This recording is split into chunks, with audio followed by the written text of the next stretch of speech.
পিনাকি ভট্টাচার্য এবার যে ভিডিওটা ছেড়েছেন মে মাসের 4 তারিখ, এই ভিডিওটি শুধুমাত্র পিনাকির ব্লগ না, পিনাকির কোনো নর্মাল ভিডিও না।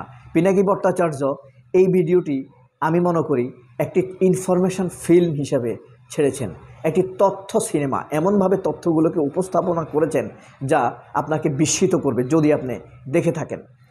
কিন্তু আপনি দেখার পরেও আপনাকে এই ইনফরমেশন ফিল্ম বা তথ্য সিনেমা, সিনে তথ্য আপনাকে কি বিস্মিত করেনি, আশ্চর্য করেনি? আমি বলবো তাহলে আপনি বুঝেননি।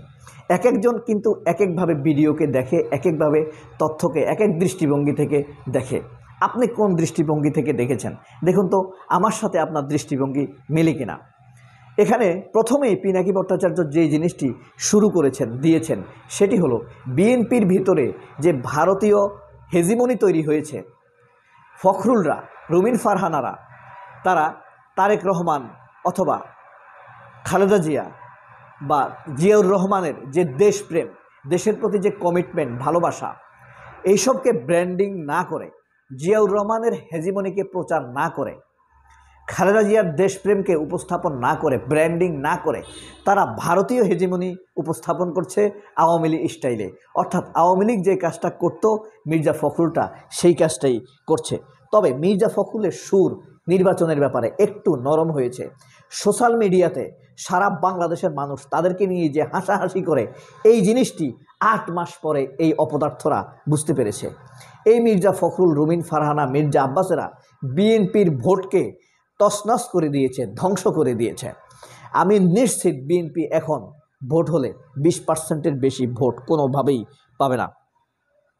আরও যে জিনিসটি বিএনপিকে বলতে গিয়ে মাঝখান দিয়ে উপস্থাপনা করেছেন, বাংলাদেশের বেয়াদব, উচ্ছিষ্ট, ক্রিমিনাল পররাষ্ট্র সচিব জসিমউদ্দিন পাকিস্তানের সাথে সাক্ষাৎ করার পর পাকিস্তানের কাছ থেকে যে সম্পদের হিস্সা চেয়েছে, পাকিস্তানকে ক্ষমা চাওয়ার ব্যাপারে প্রস্তাব দিয়েছে, এটি সম্পূর্ণ একটি ভারতীয় হেজিমনি প্রচারের অংশ। ভারতীয় রাষ্ট্রদূতের পরামর্শে এই বেয়াদব এটি করেছে। অসভ্য পিতামাতার সন্তান জসিমউদ্দিন এখন পর্যন্ত পররাষ্ট্র সচিব থাকে কীভাবে, সেটি হলো আশ্চর্যের বিষয়।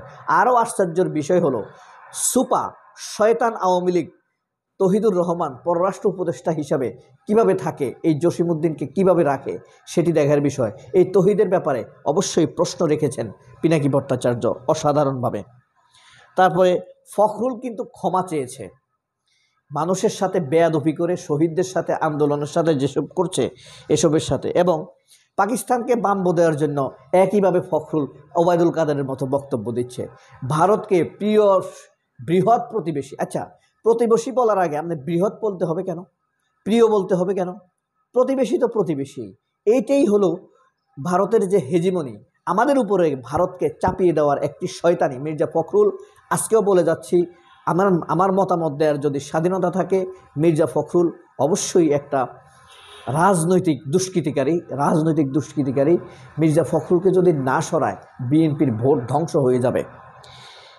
এই যে ভারতকে প্রতিদ্বন্দ্বী, বৃহৎ রাষ্ট্র, বন্ধু এসব বলেও এতদিন আমাদের উপরে ভারত হাসিনার মাধ্যমে অত্যাচার নির্যাতন করলো, এরপরেও তারা এই ফখরুল্লা শুয়োরের বাচ্চা এখনও সে ভারতকে আমাদের উপরে চাপিয়ে দিতে যাচ্ছে। ভারতের দালাল, নপুংসক, অজন্ম বাচ্চা কাচ্চার বাপ, রাজাকারের বাচ্চা, অথচ সে মানুষকে রাজাকার বলে, সে নিজেই রাজাকারের বাচ্চা। এরপরে পিনাকি ভট্টাচার্য স্পষ্টতর প্রশ্ন তুলেছেন যে ফখরুল কোথায় মুক্তিযুদ্ধ করেছে, কাদের সাথে মুক্তিযুদ্ধ করেছে? আসলে সে কোথাও মুক্তিযুদ্ধ করেনি। সিপিবি, ছাত্র ইউনিয়ন, তো এরা মিথ্যা নিজেদের নামে অলংকার তৈরি করে। এরপরে দেখেন আপনার জনগণের সরকার, জবাবদিহিতার সরকার, ডক্টর ইউনূসকে অনুরোধ করতেছে একটা নির্বাচন দেন, জনগণের সরকার আসুক, জবাবদিহিতা করুক, তারা দেশটাকে গোছাক। এসব নিয়ে তারা মির্জা ফখরুল এখন কথা বলে। ইউনূস কি মানুষকে জবাব দেয় না? ইউনূসকে আমরা সমর্থন করতেছি না? আমরা কি জনগণ না? আমরা তো এই দেশের জনগণ, আমরা ইউনূসকে সমর্থন করছি। মির্জা ফখরুল আর ইউনূসকে যদি জরিপ হয় তাহলে কার জনপ্রিয়তা বেশি হবে? মির্জা ফখরুলকে মানুষকে উষ্টা লাথি দিয়ে বের করে দিবে না এই প্রতিদ্বন্দ্বিতা থেকে? ইউনূসের ধারে কাছে রাখবে ফখরুলকে? রাখবে না। এই ফখরুলকেও রাখবে না, ফখরুলের জামাইকেও রাখবে না। কারণ খালেদা জিয়া যখন বছরের পর বছর জেল খাটে, তারেক রহমান যখন যুগের পর যুগ দেশের বাইরে থাকতে বাধ্য হয়, হ্যাঁ, তারেক জিয়ার ওয়াইফের নামে, তারেক জিয়ার মেয়েকে যখন কুৎসিত ভাষায় গালাগাল করা হয়, তখন মির্জা ফখরুলের বউ, ছেলে মেয়ে, জামাইরা আরাম আয়েসে ঘুরছে ফিরছে, আর মির্জা ফখরুল আরাম আয়েসে দেশের বাইরে যাচ্ছে, চিকিৎসা করছে, ব্যাংকক, থাইল্যান্ড, সিঙ্গাপুর গিয়ে তিনি চিকিৎসা নিচ্ছেন, কি আরাম। আর খালেদা জিয়াকে দেশের বাইরে যেতে দিচ্ছে না। দুজনের ব্যাপারে আওয়ামী লীগের দুর্নীতি না? তাহলে মির্জা ফখরুলকে কি বলা যায় যে খালেদা জিয়া তারেক রহমানের জন্য প্যাসিনেটেড? বলা যায় না। এরপরে এখানে লম্প ঝম্প বের করে দেওয়া হয়েছে শয়তান, ক্রিমিনাল, ফাইন্যান্সিয়াল ক্রিমিনাল আমির খসরু মাহমুদ চৌধুরী। তিনি যখন চট্টগ্রাম স্টক এক্সচেঞ্জের চেয়ারম্যান ছিলেন, তখন স্টক এক্সচেঞ্জের জমি দখলে নিয়ে কিভাবে কৌশলে ধীরে ধীরে ধীরে হোটেল সেরিনা নিজে নিয়েছিলেন ফ্লট, আর মাইনরিটি মালিক বনে গিয়েছিলেন, সেই দুর্নীতি বের করে দেওয়া হয়েছে আমির খসরু মাহমুদ চৌধুরী। খালেদা জিয়া কোনো টাকা খান নাই কুয়েতের বা সৌদি আরবের অনুদানকৃত, তার টাকা বেড়ে 10 গুণ 20 গুণ হয়ে গিয়েছে। সেটার জন্য খালেদা জিয়াকে 10 বছর জেল খাটতে হয়েছে, ধীরে ধীরে ধুকে ধুকে মৃত্যুর দিকে ঠেলে দেওয়া হয়েছে। সেই সময়ে আমির খসরু মাহমুদ আরামসে কিভাবে দেশে থাকেন, কিভাবে তিনি চট্টগ্রাম স্টক এক্সচেঞ্জের চেয়ারম্যান হন, কিভাবে তিনি এবি ব্যাংকের চেয়ারম্যান থাকেন, কিভাবে তিনি হোটেল সেরিনা তৈরি করেন, কিভাবে দুর্নীতি দুষ্কৃতি করে অর্থ উপার্জন করেন। তিনি পয়সাওয়ালা, কিন্তু তার সাথে দুর্নীতি কিন্তু যোগ হয়ে গিয়েছে। সুতরাং আমির খসরু মাহমুদকে বের করে দিয়েছে, তার থলের বিড়াল বের করে দিয়েছে পিনাকি ভট্টাচার্য। এই ভাই আমি এই কারণেই বলি পিনাকি ভট্টাচার্যের এই ভিডিওটি নর্মাল কোনো ভিডিও বলা যাবে না, নর্মাল কোনো ফিল্ম বলা এই ব্লগ বলা যাবে না, বলতে হবে পলিটিক্যাল ব্লগ বলা যাবে না, অ্যানালাইসিসও না, এটা হইলো একটা ইনফরমেশন ফিল্ম। এই তথ্যগুলো আমরা কখনোই পেতাম না। দেখুন তো আমি যে তথ্যগুলো দিয়েছি, এটার সাথে আপনারা যে দেখেছেন এই দৃষ্টিভঙ্গির সাথে আপনাদের মিলে কিনা, মিললে কমেন্ট বক্সে কমেন্ট করে জানাবেন। এরপরে মির্জা আব্বাস আওয়ামী লীগ যেভাবে পিনাকি, ইলিয়াস হোসেন, কনক সারওয়ারদেরকে বলতো দেশে আয়, দেশে আসো, ঠিক একটু বদলে ওইভাবে বলেছেন দেশে আসেন। আরে ভাই, পিনাকি আবার এটার জবাব দিয়েছেন।